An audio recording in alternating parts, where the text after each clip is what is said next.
بسم الله الرحمن الرحيم نحمده ونصلي على رسوله الكريم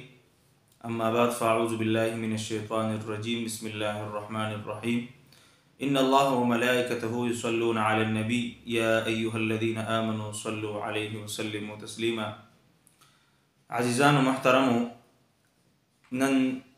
د جمعې مبارکه شپه ده او د جمعې مبارکه دا شپه ډیره غوره او ډیره بهترینه ده. ټول شپې او ټول ورځې د الله دي، خو بعضې ورځو له الله جل جلاله فضیلت دا ورکړی دی. بیا خصوصا په دې شپه باندې او د جمعې مبارکې په ورځ باندې د درود شریف ډیر زیات فضایل راغلي دي او څوک چې د جمعې په شپه باندې یا د جمعې په ورځ باندې درود شریف وایي نو په دې باندې نبی پاک صلی الله علیه وسلم ډیر زیات خوشحالیږي او وایي فرشتې دا درود شریف راوړي او ماته پیش کوي چې ستا امتیانو په تا باندې درود شریف وایي. نبی پاک صلی الله علیه وسلم فرمایي زه دې دپاره دعاګانې کوم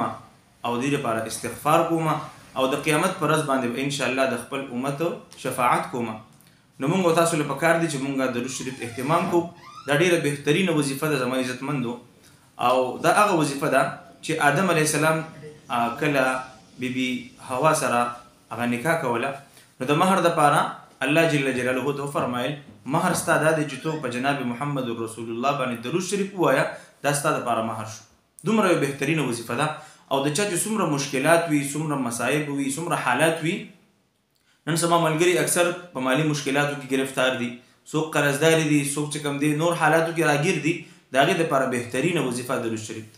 او ټول نه مختصر درود شریف صلی الله علیه وسلم. یو عالم فرمایل دا درود شریف چې څوک وایي نو الله جل جلاله به د ټول حاجات دا پوره کوي.